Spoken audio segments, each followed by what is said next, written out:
আমি ইপসিতা, আমার বাকি ভরা ভালোবাসা চ্যানেলে তোমাদের সবাইকে জানাই অনেক অনেক স্বাগত। কেমন আছো তোমরা? নিশ্চয়ই খুব ভালোবাসা। আজকে তোমাদের কাছে নিয়ে চলে আসলাম একটা নিউ রেসিপি, যার নাম হচ্ছে, শুনলে তোমরা অবাক হয়ে যাবে, যার নাম হচ্ছে রাঙা আলুর নিকুতির পায়েসা। দেখতে দেখো কতটা লোভনীয় হচ্ছে। চলো আর বেশি বক বক করবো না, চট করে চলে যাই রান্নাঘরে, তোমাদের সঙ্গে রান্নাটা শেয়ার করি। রেসিপিটার জন্য কি কি লাগছে দেখে নাও। লাগবে তো অবভিয়াসলি তোমার রাঙা আলু। তো এইখানে কিন্তু আমি বেশ কটা রাঙা আলু দেখো ছাড়িয়ে ধুয়ে নিয়েছি। তো এই একটা আছে, তো এটাকেও আমি ছাড়িয়ে ধুয়ে নেব। আর লাগছে হচ্ছে 2 প্যাকেট দুধ, 500 1 কিলো 2 প্যাকেট দুধ রয়েছে, এখানে 1 বাটি ময়দা রয়েছে, এখানে চিনি রয়েছে, এখানে আমি একটু সুজি কিন্তু দেখো একটু জল দিয়ে ধুয়ে রেখে দিয়েছি, এখানে রয়েছে তেজপাতা, এলাচ।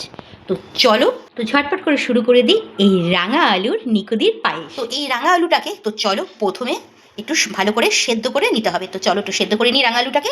এদিকে কিন্তু দেখো ইন্ডাকশানে কিন্তু আমি রাঙা আলুটা অলরেডি সেদ্ধ বসিয়ে আমি দুধটা চাপিয়ে দিলাম। দেখতেই পারলে এখানে 1 কিলো দুধ আছে। তো এই দুধটা ভালো করে জাল হতে হতে চলো ওদিকে আমি নিকুতিগুলো। তো দেখতে পাচ্ছ রাঙা আলুগুলো কিন্তু আমার খুব ভালো করে, প্রত্যেকটা রাঙা আলু কিন্তু একদম সেদ্ধ হয়ে গেছে, এই দেখো। তো এই রাঙা আলুটাকে খুব মিহি করে ভালো করে কিন্তু মেখে নিতে হবে। তো চলো তার আগে আমি দিয়ে দেবো যে এলাচগুলোকে আমি একটু করে ফাটিয়ে নিয়েছি, ছোটো এলাচ দিয়ে দিলাম এর মধ্যে। আর এই যে সুজি, অল্প একটুকুনি সুজি, এইটা 2 থেকে 3 চামচ সুজি হবে, এই যে দিয়ে দিলাম এর মধ্যে।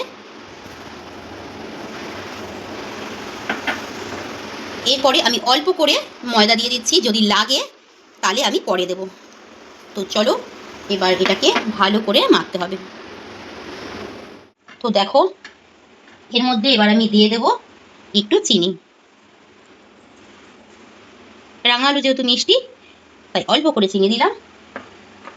আর আমার একটু ময়দা লাগবে, দিয়ে দিচ্ছি একটু ময়দা। এবার এটাকে খুব ভালো করে মাখতে হবে। ডোটা আমার ভালো করে মাখা হয়ে গেছে। চলো এবার এটার থেকে নিকুতিগুলো বানিয়ে নিই। দুধটা কিন্তু আমার ভালো করে জাল হয়ে গেছে। তো চলো এবার আমি এর মধ্যে দিয়ে দিচ্ছি ছোট এলাচ আর তেজপাতা। তেজপাতা দিয়ে দিলাম। এরপরে আমি এর মধ্যে দেব চিনি, চিনি দিয়ে দিচ্ছি। তো এবার এই দুধটাকে খুব ভালো করে জাল দিতে হবে। তো এবার আমি হাতে একটু তেল দিয়ে নিচ্ছি। তো চলো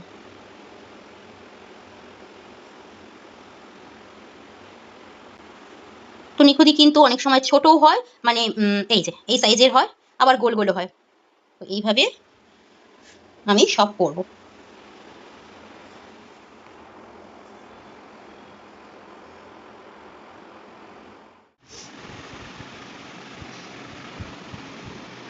তো চলো সব কটা নিকুতি তৈরি হয়ে গেছে, এবার ভাজি।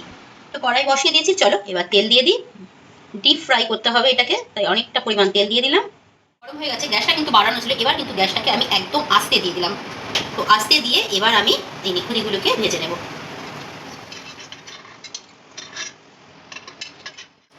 গ্যাসটা কিন্তু আমার একদম আস্তে আছে।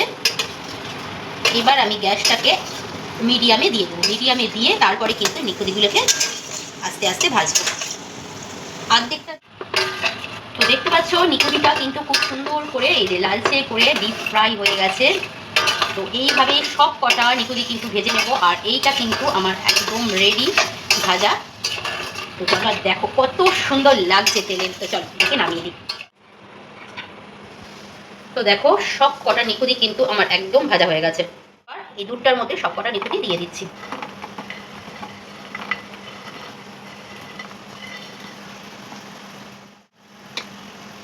আর দুধে দেওয়ার পর দেখো কত সুন্দর লাগছে দেখতে, তাই না?